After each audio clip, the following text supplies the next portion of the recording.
Niji album pertama kedua. Album pertama kenapa bagus banget? Album pertama menurut gua the best. Aduh alhamdulillah terima kasih. Gua sampai beli yang versi Inggris dan versi Indonesia. Aduh terima kasih. Itu kayaknya salah satu kaset pertama yang gua beli selain Linkin Park dan yang lain-lain. Bagus banget. Waduh, thank you bos. Suka. Lumayan dapat tambahan buat biaya sekolah. Tapi kalau momen itu mungkin lagi KPR rumah sih Cok. Wah KPR rumah, thank you Cok. Ya lo datang tuh gue bilang Cok lo bayarin rumah gue sih Cok. Saya kayaknya cuma daun pintunya aja deh Bang. Jutaan orang lain itu kayaknya yang lain gitu ya. Silakan lanjut. Contoh kayak Laskar Pelangi deh paling gampang. Oke. Kan pertama Lu kali baca novelnya dulu ya waktu itu ya? karena kan kita baca novelnya dulu baru ditawarin soundtrack ya. Oh gitu. Tapi dari awal gue baca novel ya gue tahu bahwa yang ada di kepala gue adalah kan gue orang start visual ya. Ya. Jadi adalah oh ini ada anak kecil main di rumput kering terus tangannya tuh kayak film Gladiator tau gak yang tangannya gini-gini tuh iya.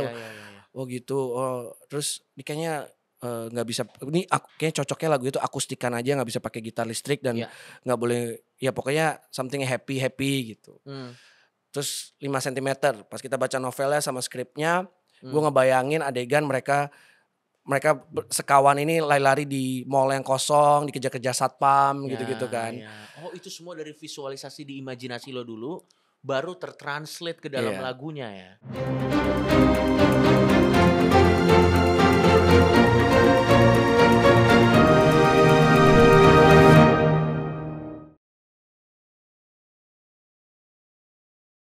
Kembali lagi di podcast komisi.co bersama saya Coki Pardede di rubrik Meet the Politician. Nah, bintang tamu kita kali ini nih agak menarik karena politisi ini hanya bagian kecil dari spektrum dia as a human. Spektrum dia nih banyak banget. Dia terkenal sebagai musisi, anak band, politisi, segala macam. Kita kedatangan the one and only Giring. Tepuk tangan dulu dong. Terima kasih. Giring Ganesa, Abang Giring Ganesa. It's an honor loh Bang. Thank you. The honor is mine. Thank you likewise. Udah. Kan lo tahu kan gue ngefans banget sama lo kan. Aduh, saya bingung bagaimana kalau dipuji. Saya izin share sedikit boleh gak? Jadi ingat boleh. gak waktu HUT PSI ke-6? Yes. Ketika waktu itu lagi COVID kan. Ya. Kita lagi COVID jadi susah. Jadi kita bikin live-nya itu HUT PSI-nya di streaming. Ya. Streaming di YouTube, di Facebook. Dan ketika semua orang belum ada roasting-roastingan, PSI itu yang pertama minta Tretan Muslim sama Coki untuk merosting PSI dan itu tajamnya luar biasa. Padahal it's supposed to be a roasting ya. Terus sama orang-orang yang gak suka PSI apa namanya dipotong-potong disebarin gitu. Padahal itu kan sengaja gitu kan. Memang di situ akhirnya jadi terlihat Bang ya yang memahami komedi yang enggak dan yang enggak komedi itu. Lu gimana man? How's everything man? Oh, semuanya baik-baik saja. Bahkan fakta saya bisa ngobrol lagi dengan seorang Giring Ganesa kan menunjukkan karir saya lumayan oke ya. Kita kedatangan seorang Giring Ganesa. Lu tuh sebenarnya lebih nyaman disebut apa sekarang Bang? Politisi kah? Musisi kah? Karena musisi jadi politisi bukan hal yang asing. Ya dong. Tapi musisi yang nyemplung ke politik dan sampai dapat achievement sebesar elu, terlepas dari setuju dan tidak setujunya, gue nggak akan bahas itu kan cuman lu doang gitu. Jadi lu tuh lebih nyaman disebut sebagai apa? Konten kreator? Kayaknya juga enggak, atau politisi atau seorang musisi atau apa? Aduh, gue juga gimana masa menyebut diri gue sendiri kan juga agak aneh ya. Ada orang kalau gue lagi di jalan masih manggil gue Bang Giring, Bang Niji gitu. Kapan album baru gitu kan. Atau lagi di jalan mereka gini-gini gitu kan. Berarti kan ikonik banget itu. Orang masih tahu bahwa gue musisi gitu kan. Tapi juga kalau lagi di ranah politik juga semua orang siap Dewan Pembina, siap Tum gitu-gitu juga masih ada. Siap Abang dah gitu, kan masih ada juga. Gue gak tahu ya gimana menyebut diri gue apa. Cuman kalau gue sih menyebut diri gue jujur gue gak tahu sih. Ini pertanyaan agak lucu sih. Cuman dari dulu ketika gue masuk ke politik, gue selalu pengen di masa depan dibilang gue dipanggil. Ini cita-cita ya. Ya gak apa-apa. Kita kan sharing. Pengennya dibilang Giring itu seorang negarawan. Karena apa yang dilakukan di musik semuanya buat bagaimana negara ini menjadi lebih maju. Di politik kan juga bagaimana Indonesia lebih maju. Iya, Dia pengennya iya, sih di iya, masa iya. depan gitu Iya, ya. iya, iya, Ketika iya. gue udah sepuh, Hmm. dibilang negarawan. Oke, kalau gitu apakah cita-cita lo ini tertranslate dalam karya-karya lo waktu lo masih aktif di musik, Bang? Maksud gua kan musik kan tools ya.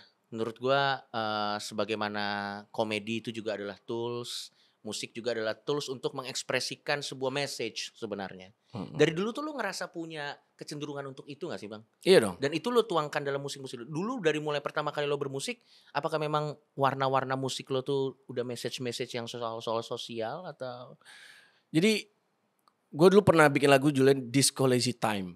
Iya kan iya, Tawan? itu siapa yang nggak tahu? Mungkin saya ketuaan ya, tapi gua tahu yang This is disco lazy time. Ya. Nah itu kan ada lirik yang time is the loneliest people in time is the time bukan itu. Kayak why don't you just kill me, ada kata-kata. Ya. Dan gue tahu itu artinya jelek dong. Ya. Makanya setiap kali manggung gue pasti gantinya ke why don't you just kiss me gitu. Oh. Karena gue tahu bahwa kekuatan lagu itu kan kayak doa gitu. Ya. Kita nyanyiin, dinyanyikan jutaan orang, didengar jutaan orang, ya kan? Terus jadi nanti akan jadi doa. Oke. Makanya abis dari situ gue langsung mikir bahwa aduh gue nggak bisa lagi nulis yang nyeleneh seperti itu. Bukan nyeleneh ya, tapi yang agak negatif gitu. Jadi mencoba untuk nulis sesuatu yang positif, empowerment. Pencerahan itu munculnya sejak kapan, Bang? Semenjak ya gue udah mulai udah mulai tahu tentang ada doa, terus habis itu mulai meditasi, ketika mulai spiritual lah. Supaya udah mulai spiritual. Berarti lu yang versi ini nih adalah proses juga ya, bukan lu yang sekarang nih agak berbeda dengan lu yang dulu waktu masih jadi anak band kah? Beda gak? Menurut lu beda gak? Karena saya nggak tahu ya. Kita pertama kali ketemu kapan, Cok ya? Kayaknya 5 tahun maybe, I don't know. Waktu itu kan di Gen FM. Di Gen FM pernah. Itu kayak pertama kali gue ketemu sama Tretan di Gen FM. Di Gen FM waktu itu maklumin gue, Bang, kalau agak lupa dulu masih narkoba. Jadi memang masa lalu saya agak ada yang autopilot, ada yang kayaknya gue pernah ketemu orang ini nih siapa ya gitu. Tapi kalau lu yang mengkonfirmasi, kemungkinannya memang pernah ketemu. Benar. Iya. Tapi berarti realisasi bahwa pertama kali gue nonton lo sama Tretan itu ketika ada di YouTube ada Chandra Leo, terus ada itu pertama kali gue nonton di YouTube. Gue pertama kali suka sama kalian tuh ya, sama lo juga. Itu yang ujung-ujungnya Atta Halilintar, Deddy Corbuzier yang ngomong itu gitu ya? Iya, Oscar apa gitu kalau nggak salah ya. Kayak Indonesia Got Talent gitu lah pokoknya kayak gitu kan. Nah disitu kan wah gue ngefans nih. Nah terus habis itu selesai kampanye tiba-tiba di Gen FM bareng karena gue waktu itu baru ngeluarin single, ya kan. Terus habis itu COVID, tapi waktu COVID gue pengennya mintanya sama kalian berdua kan. Betul pada saat itu.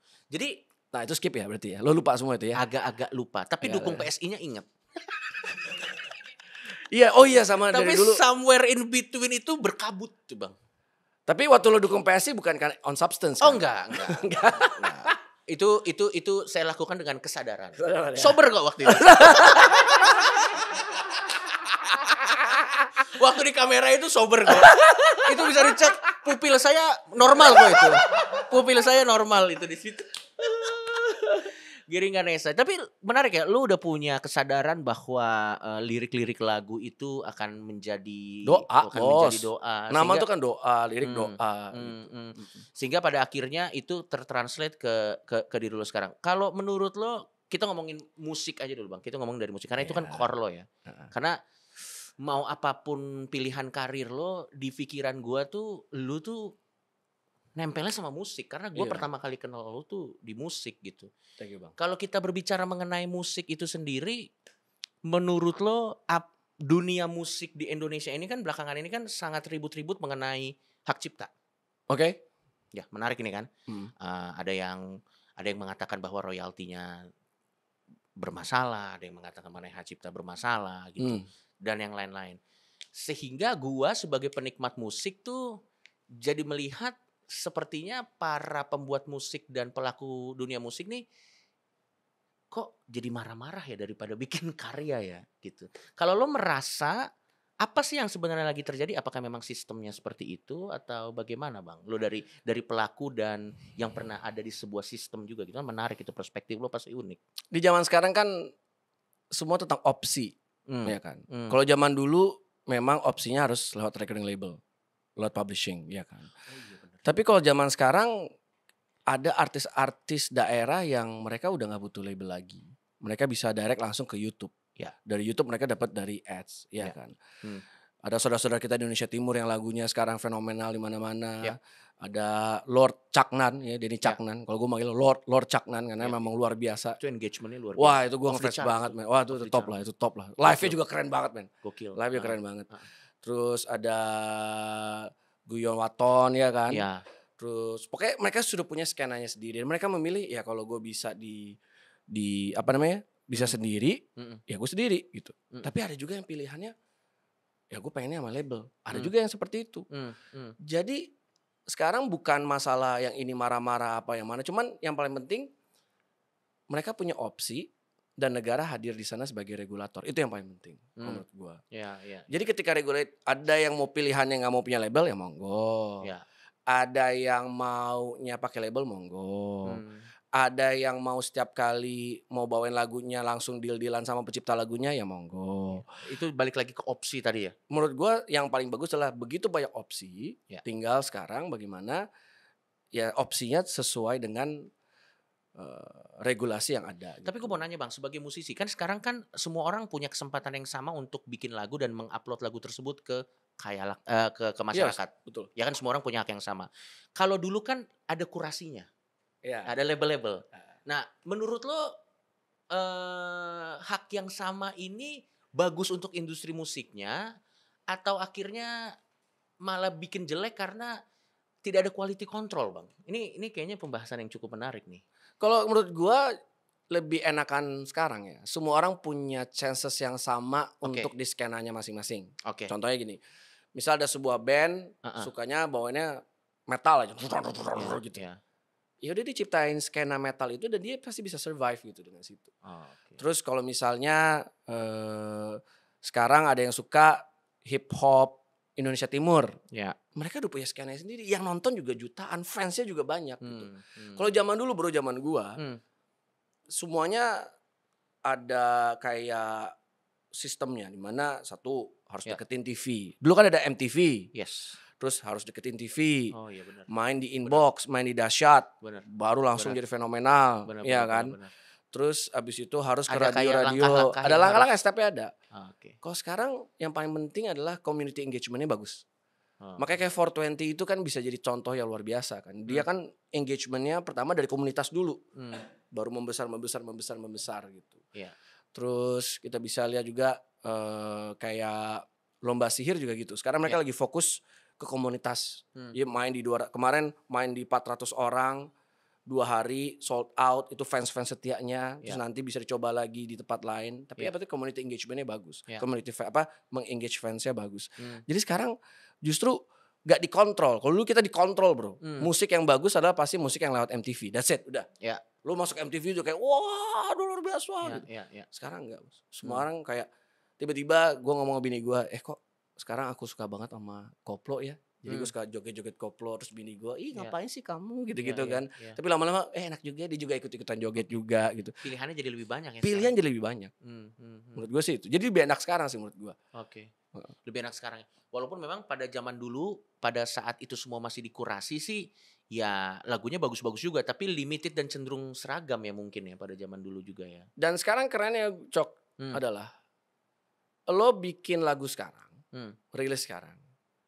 Lo bisa aja tiba-tiba ngetopnya 10 tahun, 15 tahun lagi. Exactly. Kayak contohnya itu sekarang nih. Itu bener banget. Insync tiba-tiba lagu bye Karena naik Deadpool lagi ya? ke Deadpool. Waktu itu yang Stranger Things gitu, Kate Bush. Dan itu juga applied ke gue juga. Sekarang tiba-tiba 2 lagunya Niji ngetop lagi yang Sumpah Cinta Matiku sama Rahasia Hati. TikTok kah? Karena TikTok. Gara-gara TikTok. Tapi emang TikTok itu lifesaver banyak musisi sih. Iya. Malik kemarin sukses karena apa? Malik juga jago banget riding the wave. Ketika dia yang kita bikin romantis. Wah itu langsung naik lagunya. Surga itu kamu, surga itu. Wah naik lagi. Betul. Sampai mereka ngomong, tapi ada hal yang kita takutin. Takutnya penonton cuma tahu bagian itu aja. Sisa lagunya gak ada yang tahu gitu kan. Tapi bahkan pada akhirnya kan yang penting kenanya dulu itu. Kayak lagunya si Sal Priadi juga yang Bunga Matahari itu juga. Wah Gila itu juga banget. sekarang itu Itu album, oh my god, gue dengerin album, oh my god itu bagus. Itu bagus banget sih. banget. Itu bagus banget. Itu gila jenius ya Sal Priadi, genius. Itu bagus banget. Jadi Albumnya men, you have to listen the album man. gue baru denger 2 lagunya aja sih, yang dari Planet Lain itu, yang sepertinya kamu. Iya itu baru 2, terus ada satu lagu, aduh. Oh dia ada albumnya, nanti gue coba gue cek. Kalau rekomendasi dari lu nanti gue cek. Ada satu lagu gue lupa, apa ya sayangnya, yang lagu pertamanya bagus kan, yang Rumah. Dia kayak ngomongin bahwa rumah itu seperti apa, kamu yang tugasnya ngedesain, tapi yang penting ada meja panjang buat kita berkumpul. Terus ada satu lagi tuh yang ini album terbarunya dia kan, yang di Bunga Matahari ini kan. Apa ya, yang satu lagi tuh yang aku suka tuh yang tentang episode. Lu harus denger episode men. Oke, nanti gue coba denger. Wah itu kayak itu, oke ya. Anjir bener nih. Nyebrang banget tuh, nyebrang keren ya pokoknya. Karena itu menceritakan tentang dia makin tua. Dulu bisa hang out dalam satu malam ke tempat berbanyak teman.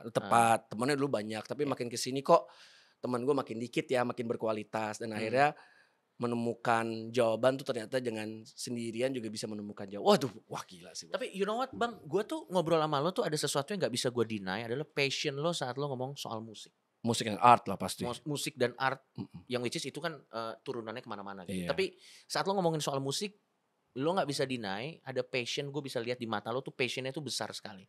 Buat lo tuh musik tuh sesakral apa sih? Wah bos. Buat lo tuh musik tuh sesakral apa? Dan lu yang sekarang melihat musik ini tuh possibility-nya tuh sebagai apa? Cuman sebagai untuk hiburan kah? Atau ada message? Kita pertanyaan, sesakral apa sih musik buat lo gitu? Kalau zaman dulu mungkin musik itu kan buat kita cari suap nasi ya. Dulu iya kan. Suap nasi dan bayar cicilan iya kan. Dan uang sekolah anak yang tiap tahun gak turun-turun. Gak apa-apa juga sih. Ya waktu itu kan dulu kan. Iya. Tapi kalau sekarang udah lebih ke journey untuk gue bisa menemukan diri gue lagi gitu.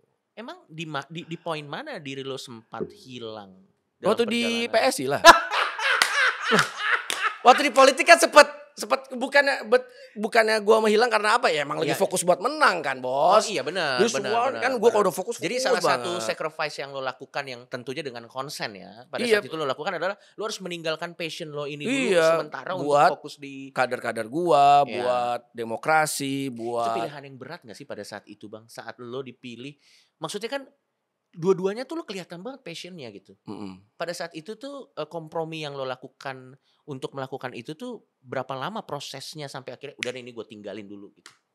Ya sama musiknya? Iya musiknya lo tinggalin. Ya pokoknya setelah mulai 2017 lah. 2017 tuh udah mulai melepas gitu-gitu sih. Iya. Dan akhirnya itu lo lakukan dan sekarang pandangan lo sama musik tuh lo kembali lagi ke cinta lama lo ya. Iya, mencari jati diri. Sebenarnya nggak hanya musik ya, musik, film, sastra, buku, ya kan. Itu kan semua lagi gue dalamin juga gitu. Iya. Dan maksud gue ketika kita lagi, gue sekarang ya jujur, banyak sekarang referensinya aneh-aneh lah. Referensi musik? Udah, pokoknya aneh-aneh. Pokoknya apapun yang bisa bikin gue merinding, itu pasti akan gue masukin ke playlist gue. Wah ini oke nih, oke nih gitu. Dan banyak yang mainstream juga sih. Tapi lu tuh jadi orang yang seperti ini tuh triggernya di awal tuh apa sih bang? Biasanya kalau kita tarik mundur tuh pasti ada cerita menarik nih. Apa dulu memang dari kecil lo sudah mencintai musik sebagaimana sekarang lo mencintai musik? Atau bagaimana bang? Bokap gue, almarhum bokap gue Chief.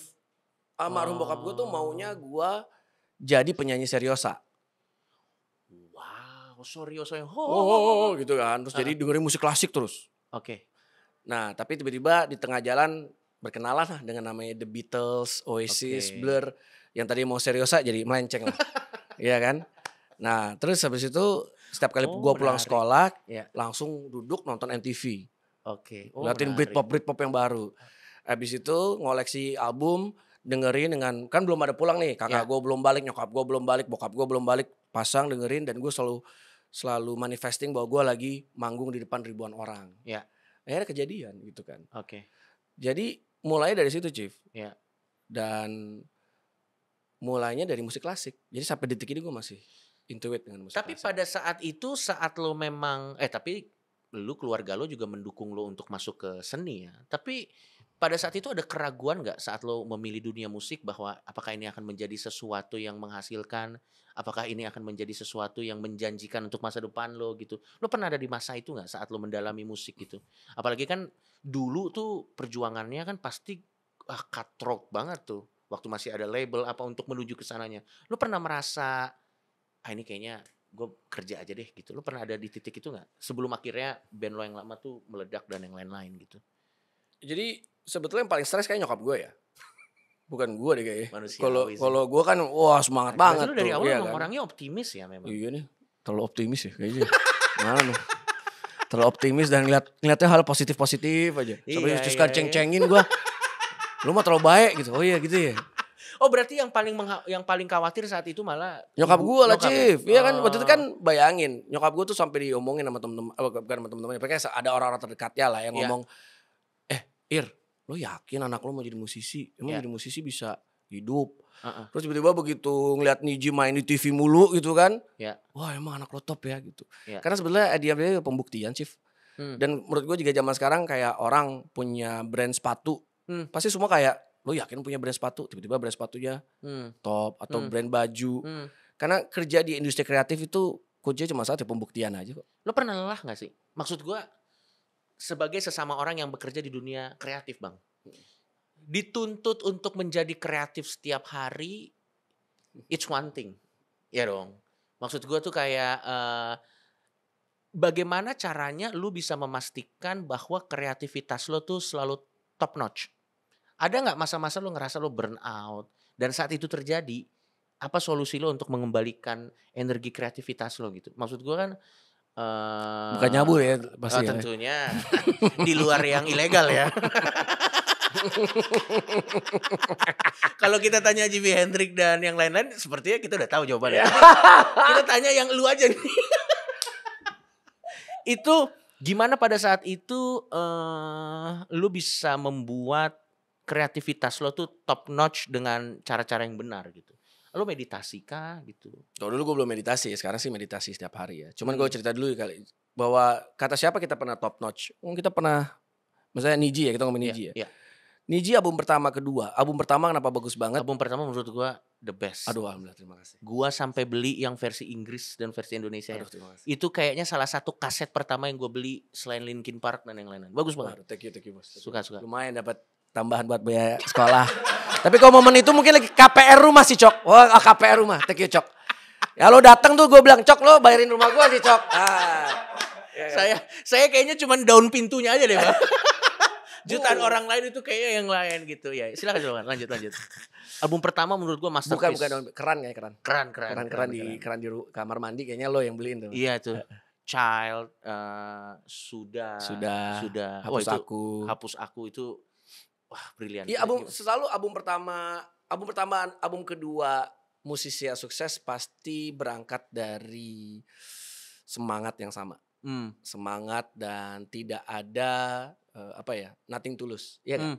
Karena album pertama tuh semuanya kayak udah kita hajar aja semua, bodo amat lah. Apa yang akan terjadi dengan mau orang suka nggak suka. Oh pada saat itu semangatnya seperti itu. Iya. Jadi, makanya waktu itu musiknya sih berani banget bisa ketika take a risk. Waktu itu mereka ada Peter Pan, ada Leto, tiba-tiba ada iya kan? Ada Iwan Fals, tiba-tiba kok mau ngesign ada anak baru ini pakai bahasa Inggris lagi kan. Nah, hebat sih mereka waktu itu. Dulu seberapa sulit sih Bang memperkenalkan lagu bahasa Inggris ke masyarakat pada masa itu? Kan kalau sekarang kayaknya udah umum lah ya, udah banyak lah, udah ada Pamungkas. Susah lah bos. Susah ya? Susah lah. Karena ya dulu ya kita selalu percaya bahwa ya pasti musik Indonesia harusnya lirik Indonesia. Tapi sekarang udah terbuka ya. Iya. Sangat-sangat terbuka. Iya. Jadi gue selalu punya teori bahwa album pertama, album kedua itu semangatnya sama. Nah mulai ngedrop ketika mulai tour bos. Mulai tur terus jadwal promosi banyak ya kan. Iya. Dan disitulah mulai terjadilah friksi-friksi, tidak nyaman lagi. Nah jadi waktu itu kita bisa bilang, terus habis itu di album ketiga ada fenomena waktu itu, fenomena RBT masih ingat ya? Oh iya ingat. Jadi harus bikin lagu yang RBT friendly. Ya. Emang kualifikasinya apa biar RBT friendly? Salah satu yang lo inget aja. Ya, I think itu bisnis model yang paling aneh sih menurut gue ya. Orang RBT gitu, orang dengerin musik lagi nelfon itu kan Itu bisnis model yang aneh gitu. Kalau bisa jadi fenomenal gitu gue gak ngerti. Dan siapa yang mau denger musik? Dulu belum ada Spotify mungkin ya. Iya dulu belum ada Spotify lah Chief. Aku mau denger lagu Niji gitu. Dulu gitu. Dan itu cuma 30 detik Chief. Oh iya benar. Cuma sepenggal. Terus kualitas suara juga jelek banget kan. Iya. Cuma waktu itu kan kayak gaya hidup. Iya. Nah terus udah tuh di situ mulai tuh tantangannya banyak. Nah mulai lagi mulai comeback lagi ketika kita berenam sadar bahwa kita udahlah nothing tulus lagi deh, nggak usah mikirin market, nggak usah mikirin nggak usah mikirin mau jualan apa enggak, ya just kita mau bikin sesuatu yang kita suka. Nah disitulah lahirnya soundtrack Tenggelamnya Kapal Van der Wijk, 5 Senti. Itu gue suka banget tuh. Kenapa? Karena kita nggak punya beban. Kita mau bikin sesuatu yang ketika orang nonton filmnya itu langsung merinding dan relate. Dan bisa tidak hanya menjadi soundtrack film itu, tapi menjadi soundtrack hidupnya mereka juga yang dengerin gitu. Berarti kalau gue tanya lu nih, proses kreativitas terbaik lo itu bisa berjalan saat gak ada ekspektasi kah? Bisa bilang gitu gak Bang? Nomor satu kita mau buat lagu karena yang nomor satu yang paling penting adalah kita happy dulu. Ya. Karya itu kita happy. Tapi bukankah pada saat kita udah ada di titik tertentu timeline dan KPI itu jadi tuntutan ya? Lo gimana nyari sweet spotnya Bang? Maksud gue kayak ya seidealis kita dalam berkarya kan tentu ada deadline yang diberikan dong. Ya kan entah sama tim kita, sama label, promotion gitu. Ya maksud gue ya kecuali kita yang memiliki labelnya itu beda sendiri gitu.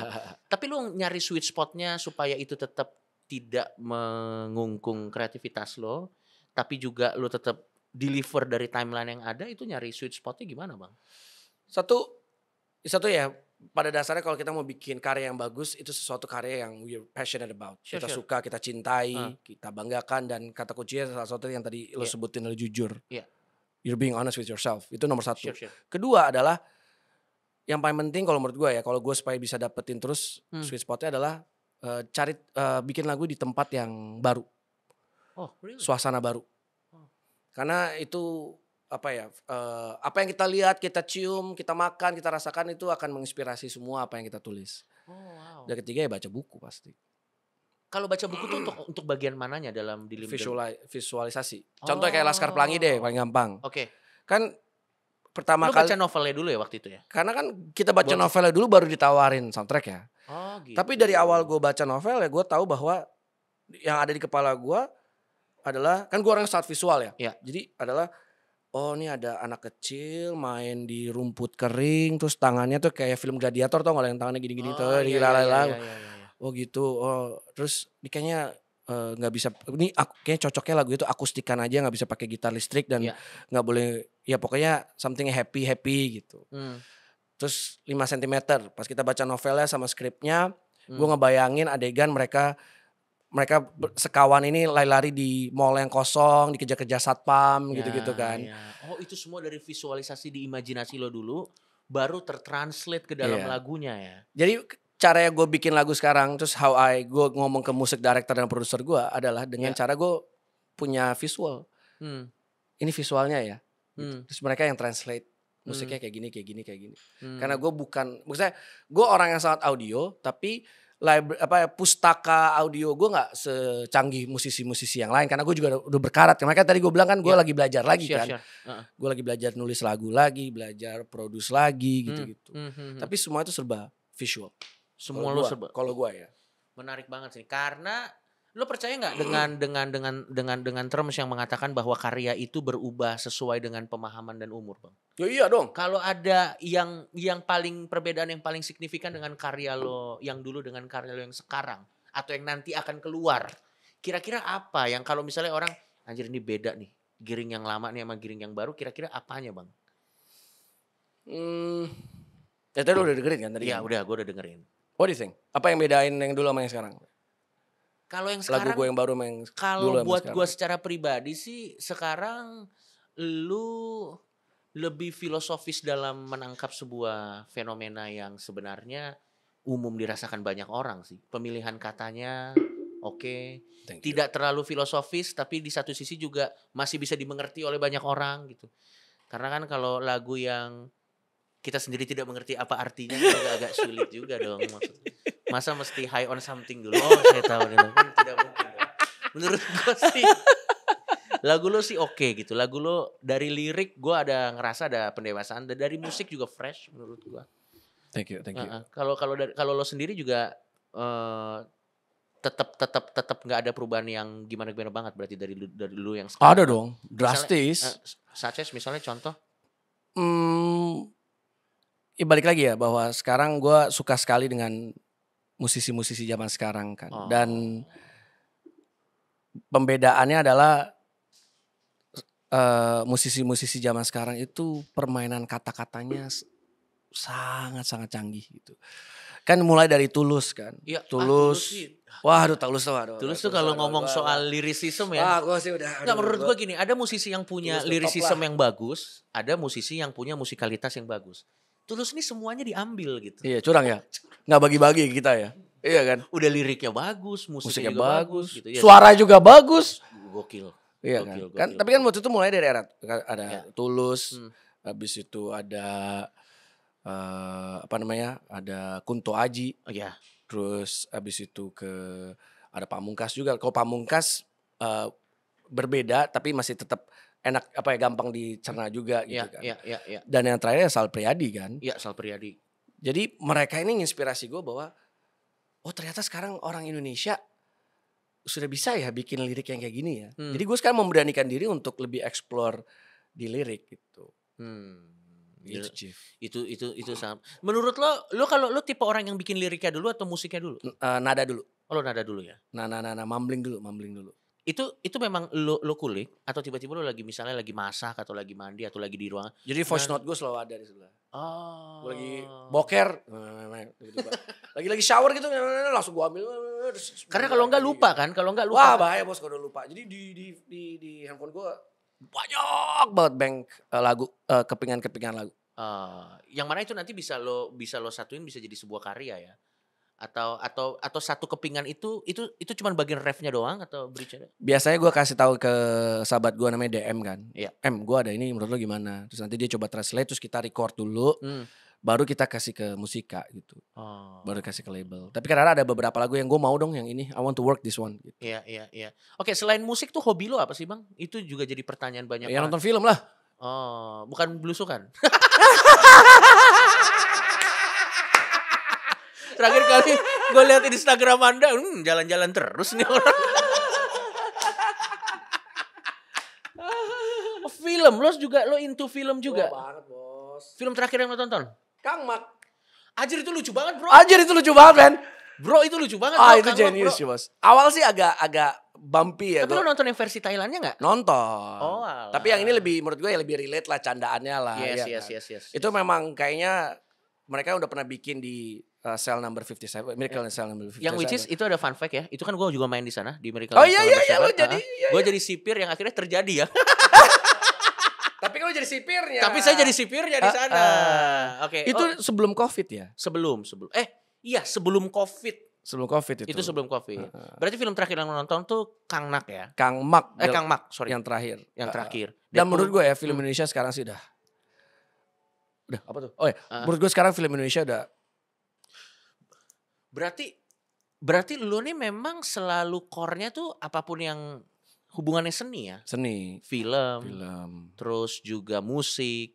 Terus juga dari info yang gue dapetin hobi lo tuh golf juga. Nah itu agak jauh accidental aja sih. Maksudnya accidental gimana ceritanya? Ya selesai kampanye. Ini kita ngapain lagi ya? Apa ya? Terus dulu sahabat gue, udah coba main golf. Emang seru bang? Anak gue. Ini gara-gara anak gue sih sebenarnya. Zidane tuh jago banget. Dan dari zaman kampanye tuh ngomong mulu. Ayo main golf dong, temenin aku. Agak. Wah, main golf itu kan panjang waktunya. Terus kapan dong? Maksudnya kapan ayah bisa ketemu sama adik-adik kamu kalau tiba-tiba ayah lagi libur harus ke lapangan golf. Tiba-tiba boom. Kita ngapain lagi nih? Udah gak tahu mau ngapain lagi kan. Ya udah, karena kita punya spare waktu. Akhirnya pagi-pagi pas anak sekolah ya udah gue sama bini gue driving dan lainnya. Tapi memang ternyata golf itu secara filosofis ya. Itu sebenarnya ngalahin diri lo bro. Lu gak ngalahin orang lain. Di lapangan itu lu ngalahin diri lo, bagaimana pukulan lo di setiap permainan lo harus lebih bagus lagi gitu. Oke. That's why people are so stressful ketika mereka jadi jelek bukulnya dan bahkan yang udah bertahun-tahun main aja bisa ya tiba-tiba Jelek ya? jelek gitu. Oke. Itu satu. Kedua, golf itu bonding, man. Jadi contohnya nanti deh kapan-kapan lo pergi sama gua, kita satu flight. Dan jarang buka handphone. Oh, menarik. Kita taruh handphonenya, terus kita ngobrol berdua nih di golf cart kan. Lo kan pasti godain kedi kan. Gitu kan. Terus ngobrol. Dan bener-bener di situ dapat sekali ketika lo jalan sama sahabat lo, sama anak lo, sama bini lo gitu. Oh, karena nggak tahu ya, karena memang kan gue belum pernah mencoba golf juga, dan gue juga melihat dari kacamata orang awam. Ya, dan bagaimana Hollywood mempotray golf itu sendiri sebagai permainan CEO dan orang-orang kayak apalagi di Wolf of Wall Street ya.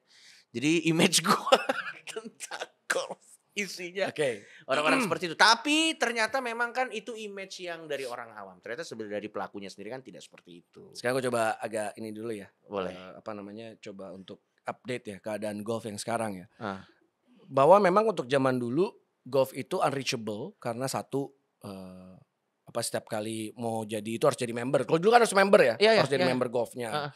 Kedua setiap kali turun lumayan mahal gitu kan.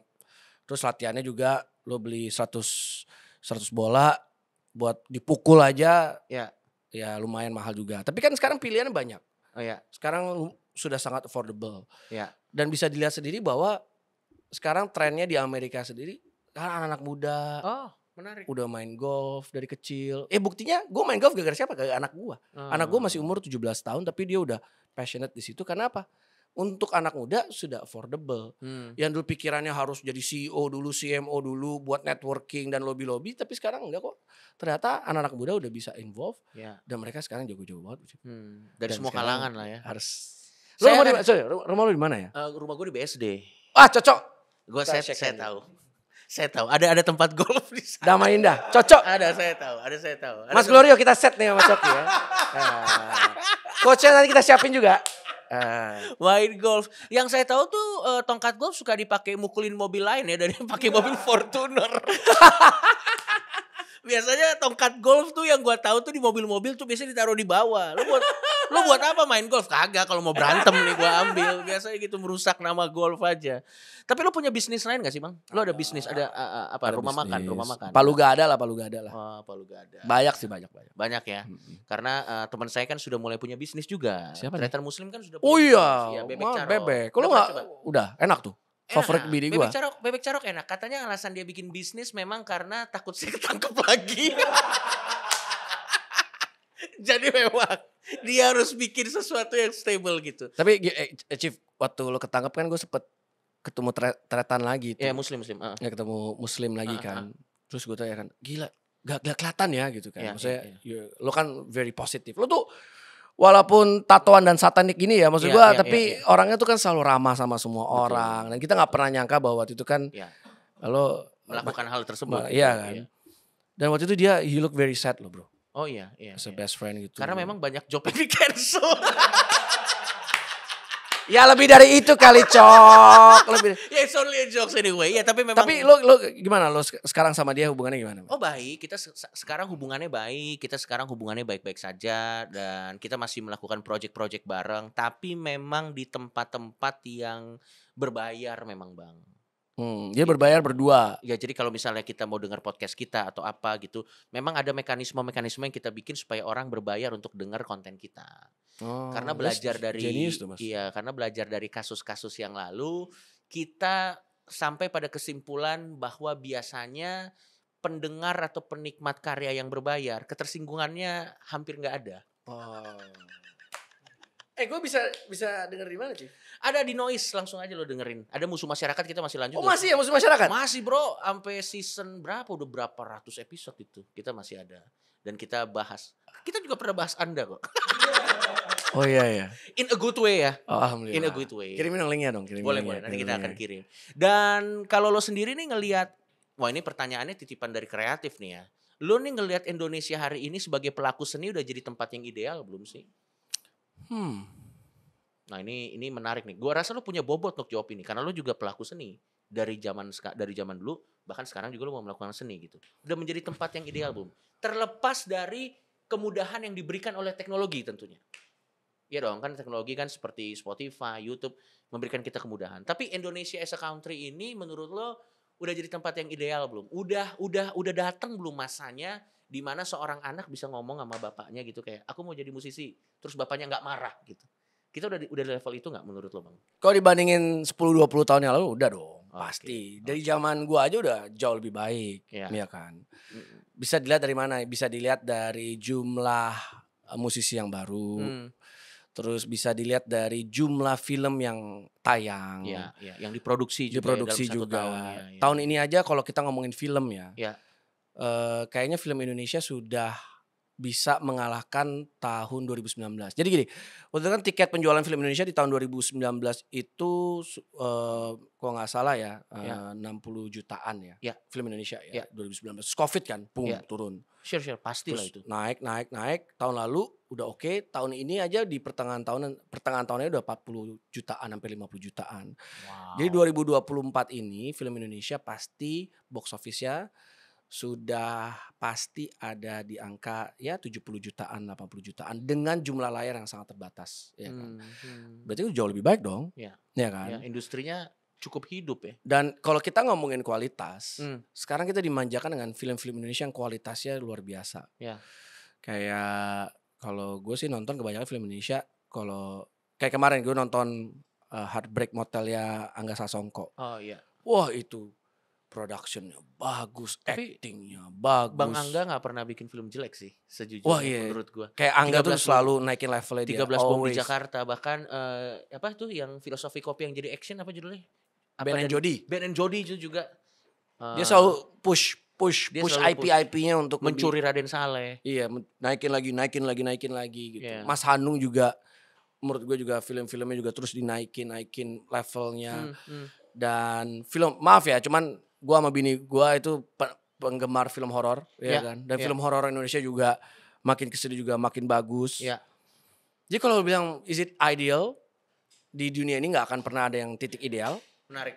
Tapi kalau kita bilang better, so much better. Oke. Jauh lebih baik. Seandainya lu punya power untuk bukan memperbaiki ya, cuman memberikan ide kepada sistem yang udah better sekarang, di bagian mana lu akan kasih saran, Bang?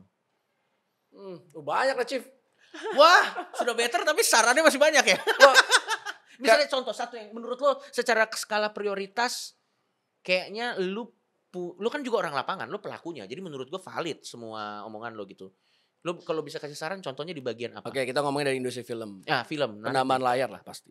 Oh iya, itu memang semua teman-teman gue yang pemain film itu sudah banyak pengen layar tuh ditambah tuh. Penambahan layar, dan gini kan problemnya dari bioskop harus terkonek dengan mall. Ya. Mall juga happy karena ada bioskop, karena ada penonton yang jelas dan pasti. Tapi kan nggak semua daerah di Indonesia punya mall. Jadi bagaimana swasta sama pemerintah harusnya bergabung untuk buat lebih banyak layar lagi. Iya. Itu satu. Itu kalau ngomongin tentang film.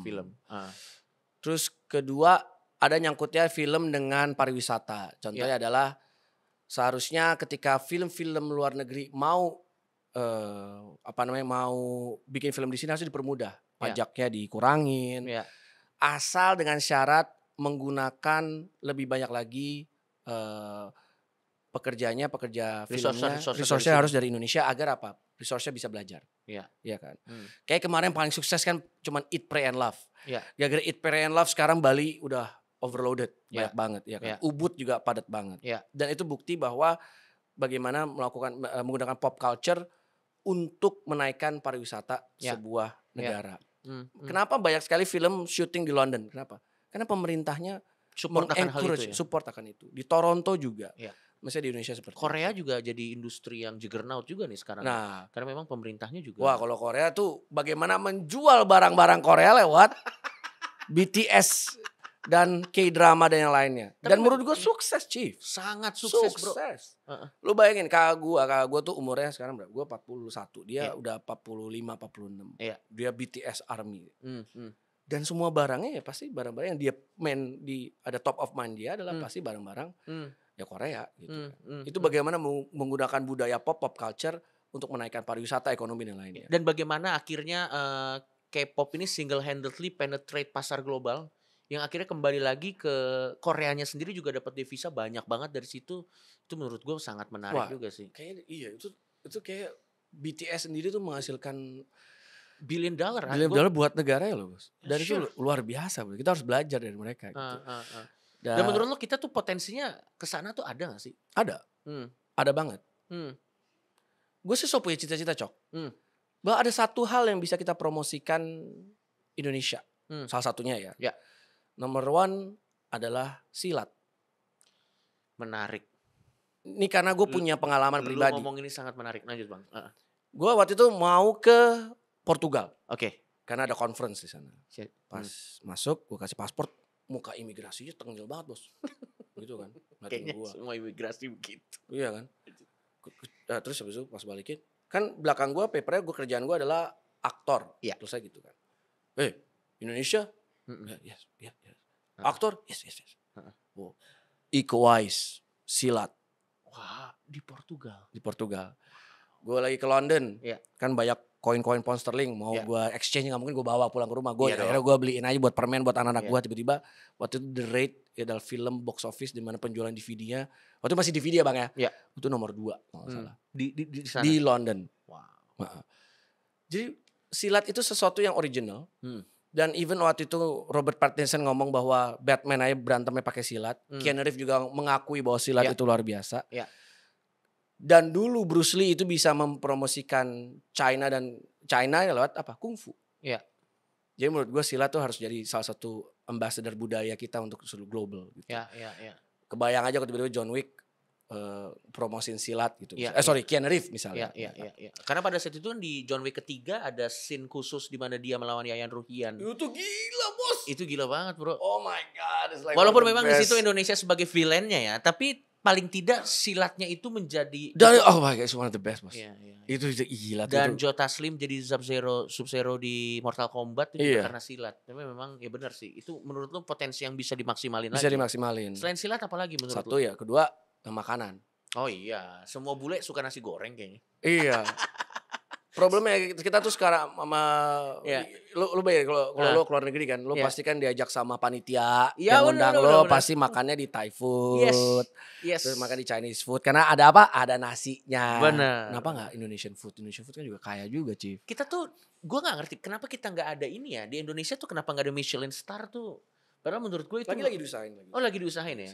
Karena kalau ada menurut gua pasti nge-boost ini banget. Nge-boost juga. Di Singapura kan banyak banget tuh hoker-hoker jadi Michelin star ya kan. Iya, gokil banget men. Jadi kuliner, silat, apalagi menurut lo? Silat, kuliner. Ketiga ada lagi kah yang menurut lo bisa menjadi amunisi kita untuk nembus pasar global? Sebenarnya Indonesia menembus pasar global tuh budaya lah, Chief. Budaya kita, culture kita luar biasa ya. Karena tapi lo ngerasa budaya kita sendiri ini menurut lo dari yang lo lihat masyarakat kita tuh suka gak sih sama budaya kita sendiri gitu? Suka lah, gue suka banget. Dan kayaknya semua orang tapi sekarang. Tapi lo tuh majority of the people yang suka gak gitu? Maksud gue kayak gimana lo memandang generasi muda nih lo lihat tuh masih suka sama budaya kita atau sudah mulai acuh tak acuh? Kalau lo ngelihatnya gimana? Ada satu hal yang paling penting adalah nasionalisme kita tuh kuat banget loh bos.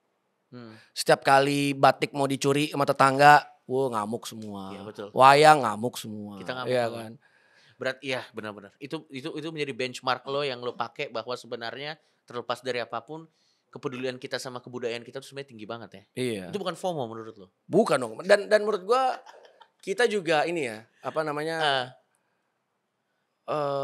Kayak kan semua orang worry about the K-pop, ya memang sekarang mereka penetrasi lewat internet itu luar biasa gitu.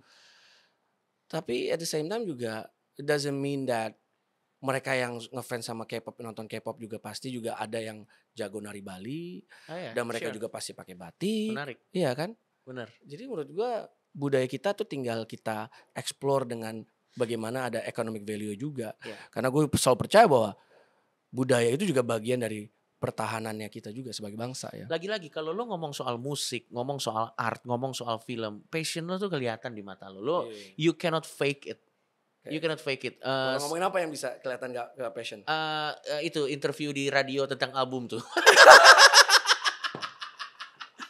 Itu kalau interviewernya basi, iya ya saya memang begitu. Pertanyaannya sama kadang-kadang Bang. Dulu waktu zaman Niji, pertanyaannya selalu gini. Tahun berapa ngumpulnya, pertama kali ngeband kapan, ceritanya ngumpulnya gimana. Aduh ini lagi. Makanya tadi kan teman-teman nanya kan waktu sebelum kita ke komisi kan Fikri ngomong kan ada ini. Gue bilang please with all due respect. Kayaknya semua jawaban tentang Niji itu udah ada di podcast lain. Iya, jadi please cari tempat lain. Betul. Dan yang menarik itu kan sekarang tadi kita ngomong budaya, ternyata memang akan ada slot ya. Akan ada slot gosipnya yang biasanya sih selalu terjadi ya kalau gosip. Itu akan ada Kementerian Kebudayaan. Kementerian Kebudayaan dan Kementerian Pariwisata. Iya, pendidikan dan kebudayaan sekarang akan dipisah kebudayaan. Menurut lo ini akan jadi slot yang sangat menarik nggak nih untuk diisi gitu. Tanggapan lo soal ini gimana tentang slot kebudayaan ini? Kalaupun nanti akan ada orang yang mengisi itu, harapan lo gimana sih? Siapa orang yang harus ada di situ gitu?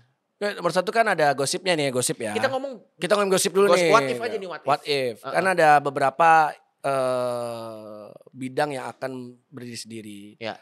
Kementerian Pendidikan sendiri, Kebudayaan sendiri. Menurut lo emang harus dipisah gak sih? Ya menurut gue sih dipisah ya. Oke. Terus ada ada tourism, pariwisata dan ekonomi kreatif akan sendiri lagi. Ya karena itu dua hal yang memang sama-sama susah dan harus. Karena beda-beda setiap bidang jangan sampai dianaktirikan sih bos. Karena pasti kalau gitu kan pasti dianaktirikan. Budgetnya pasti beda-beda, anggaran pasti beda-beda. Sure. Gue sih ngeliat bahwa sekarang Dirjen Kebudayaan juga sudah melakukan dalam 5 tahun terakhir ini juga luar biasa. Sekarang mereka lagi bikin namanya Indonesian Heritage Agency, di mana sekarang lagi mempugar museum-museum lama. Sekarang bagaimana mengelola museum itu menjadi tempat yang menarik. Benar itu tuh, gue nggak ngerti ya, kenapa pengelolaan museum itu tidak seperti negara luar mengelola museumnya mereka gitu. Lo suka ke museum nggak? Gue suka banget museum. Jujur ya bang ya, kalau di luar negeri gue pengen ke museum. Di Indonesia museum tuh kesannya angker, bener gak sih? Isinya hantu, dipakai uji nyali gitu loh bang. Maksud gue ya sorry to say dengan all due respect gitu. Gue kan adalah cerminan dari apa yang ada aja gitu loh. Lo emang mewakili suara masyarakat ya?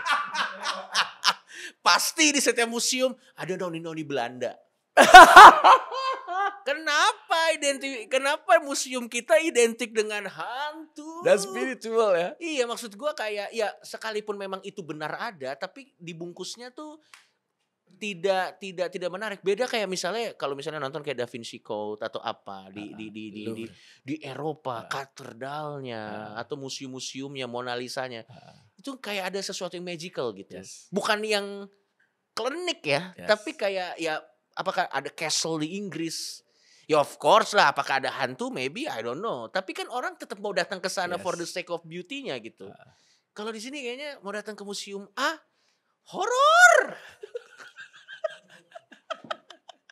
Iya kan banyak. Kok bau melati. Ya langsung cocok logi ya kan. Tapi menurut lu kalau lu suka dulu penikmat museum juga. I love it. Gue inget banget tuh Niji manggung di Washington DC. Selesai manggung IO-nya ngomong, guys, besok udah semangat gitu. Kita mau ngajak kalian kemana? Ke bar namanya Hooters.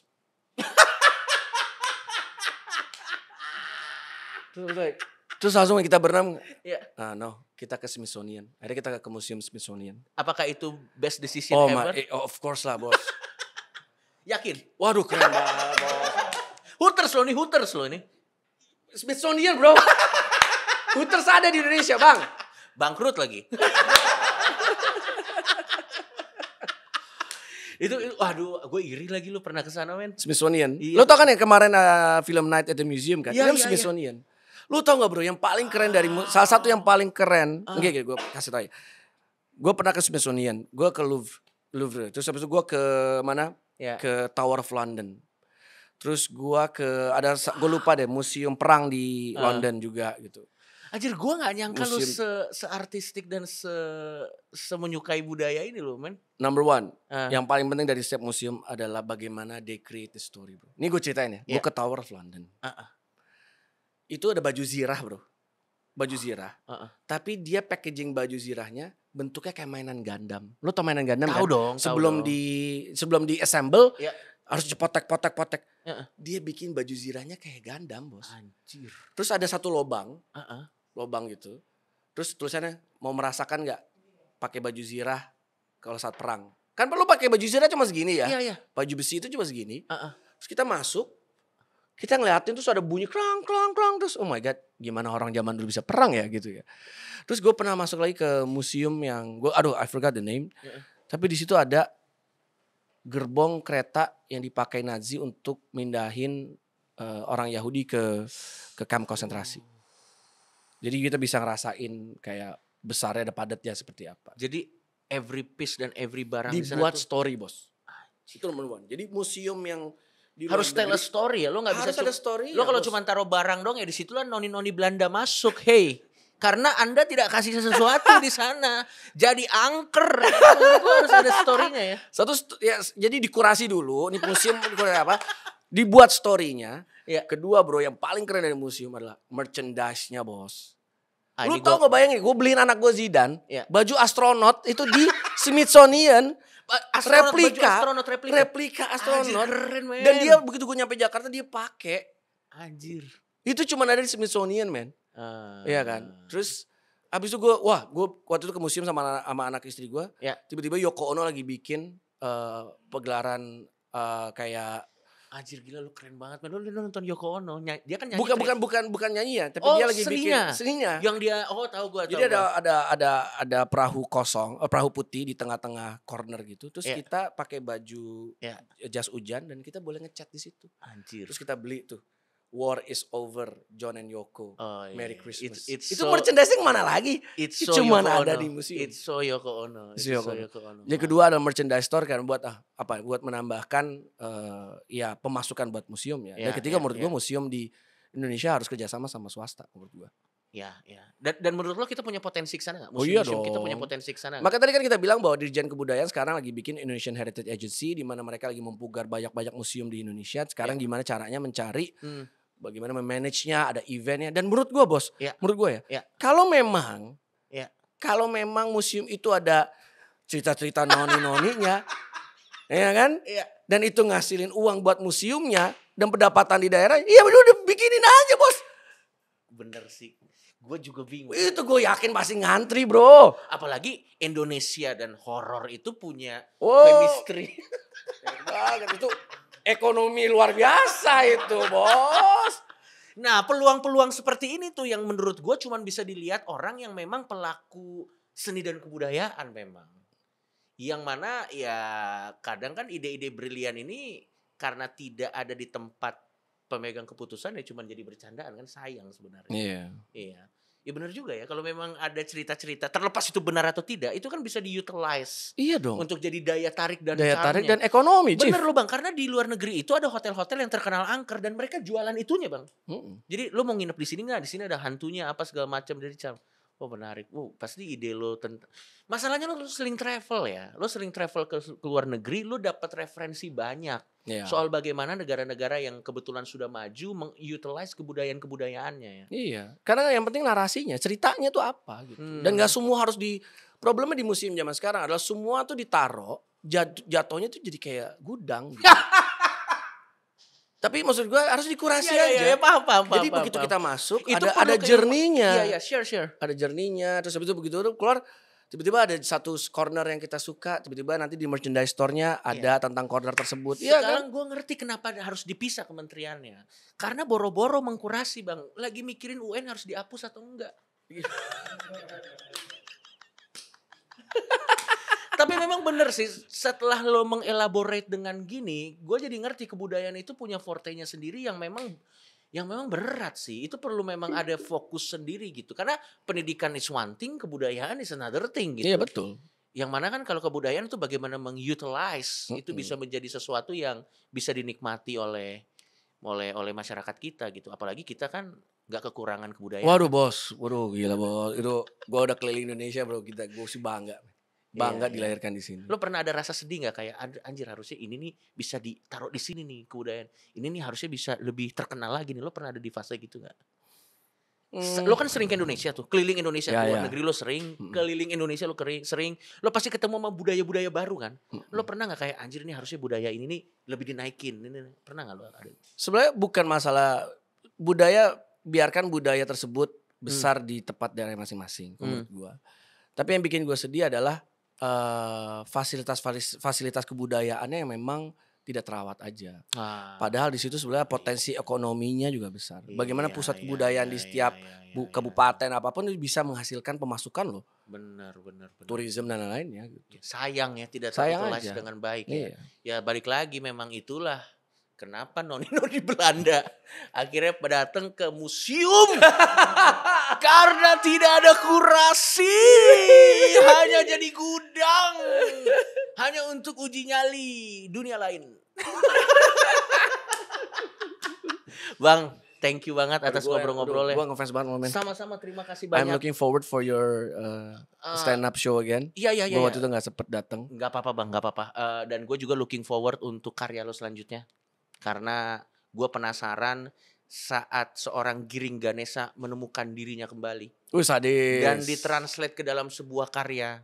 Itu akan jadi seperti apa. Amin, thank you. Karena to be honest, gue nanti akan kelihatan seperti ngefans dan menjilat ya. Tapi album Niji pertama gue hafal semua. Dan bahkan kalau saya lagi mabok, saya selalu menyanyikan lagu Niji. Yang mana bang? Banyak. Yang gue suka tuh kalau dari album kedua tuh yang ku berjalan terus tanpa henti. Jangan lupakan. Itu gue suka. Kalau album pertama semuanya. Shadow tuh album pertama kan? Kedua. Oh oke, Shadow itu gue suka. Jadi soundtracknya Heroes kan itu kan? Iya. Nanti saya terlalu kelihatan ngefans. Jangan, nanti saya terlalu kelihatan ngefans. Terima kasih, kita kasih tepuk tangan buat Giring Ganesha. Ya. Bang, pokoknya mudah-mudahan karir lo mau itu di musik, mau itu di manapun bisa cemerlang. Dan gua menunggu lo ada di posisi-posisi yang menarik lagi. Karena kemungkinannya cuma 2. Kita bisa ngobrol bareng dan lo bisa gua roasting dikit. Oh please, roasting dong. Gue sih happy aja di roasting bos. Sampai ketemu lagi di Meet the Politician selanjutnya. Nice.